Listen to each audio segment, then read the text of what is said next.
Hello there. What an utterly predictable shambles. Humza Useless Dumza has really hit the stupid jackpot this time.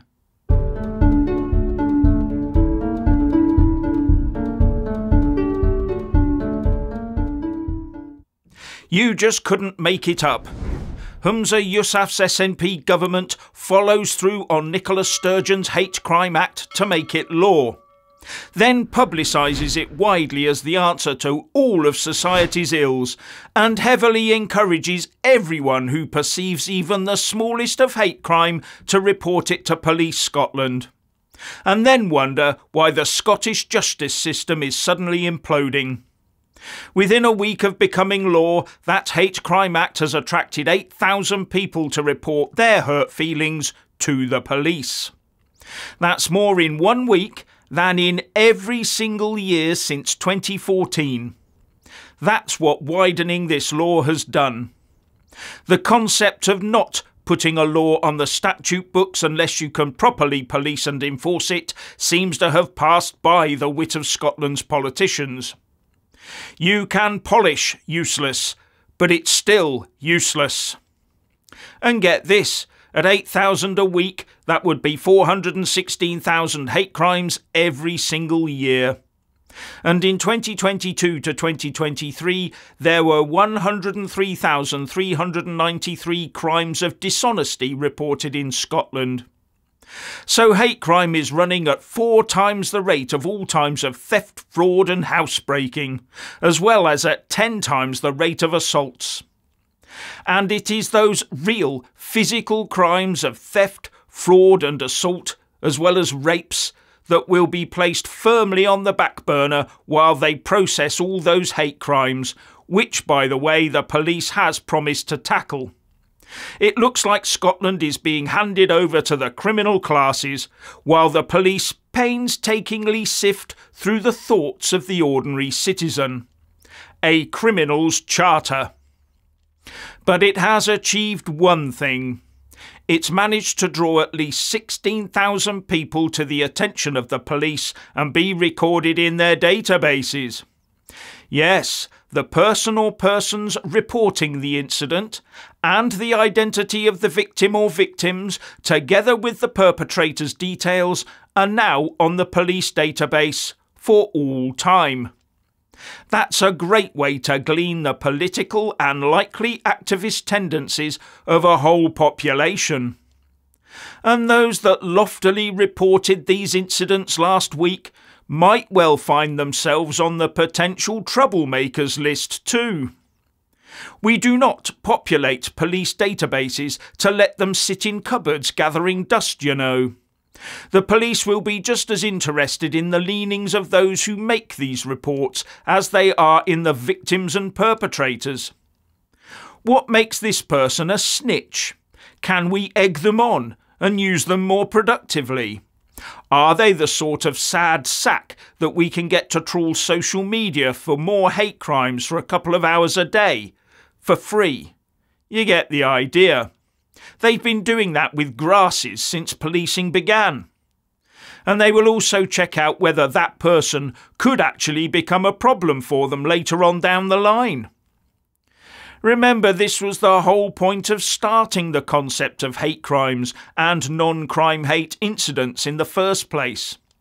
To identify those who harbour any ill will, especially towards the state or the new preferred demographic, and get the authorities to step in with re-education at the first opportunity, in order, or so they say, to stop any future more physical incidents from the likes of the far right. But what it's really all about is control. It was always intended that these new types of thought laws would end up creating a new thought police. It was inevitable. So as far as I'm concerned, it was always part of the plan. We are being led down a predetermined path. And across the land our police forces have all morphed into a uniformed social service, wearing rainbow emblems and twerking whenever possible to illustrate their inclusivity.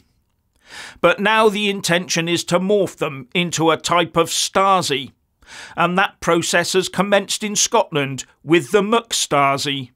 A McStasi that has already decided that some people, J.K. Rowling for example, are too socially powerful to mess with, while others, like First Minister Humza Useless, are off limits.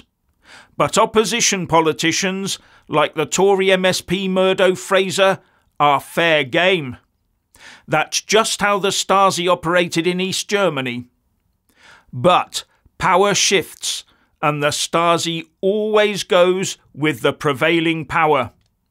So in reality, no one is safe.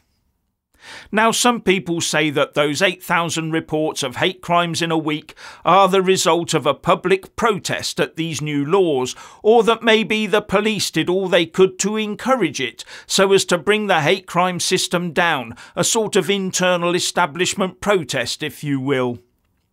But whatever the case, whether they are real or confected reports doesn't really matter.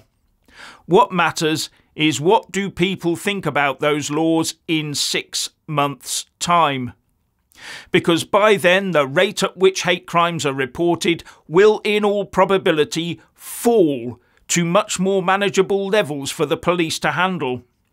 The whole hate crime apparatus could fall below the radar and become an accepted part of Scottish society, by default rather than by true public acceptance, with a few high-profile cases against hate figures being used to illustrate how successful it is. And then I assume it could be safely employed in the capacity of blasphemy law to combat any potential criticism of a certain demographic. And it's this matter of time passing by that is my worry. So I'm wondering if this was not the plan all the time. Get through the initial furore, then build the machine quietly once the storm of publicity has passed. Over the next few weeks and months, the number of hate crime reports will probably fall as interest wanes and the press will be drawn to new stories. The establishment can then get to work fully embedding the hate crime ethos into society. In fact, the Scottish Government and the wider UK establishment might be quietly pleased that it was only 8,000 reports in 1 week. Like me, they may have been expecting far more than 8,000. Actually, they may have been hoping for far more to prove it was really needed. And remember, they do have a massive database to fill. So as over time the numbers start to fall off, expect to hear less and less about hate crimes, until it is used to pick off a few undesirable types, of course to much public fanfare. Look, we'll be told, it's only the nasty people that get prosecuted.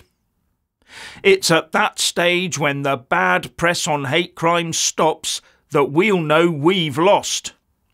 Then once part of the legal landscape, it can be tweaked, bit by bit over the months and years, until one day the people of Scotland and possibly the wider UK wake up to find themselves living in an open prison of stifled thought and speech.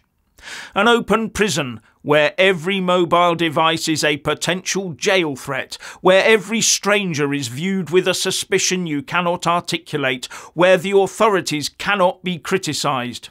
You get the picture. An open prison where even your brother or best mate is a potential informer, and where criticising the Hate Crime Act itself would be a hate crime too.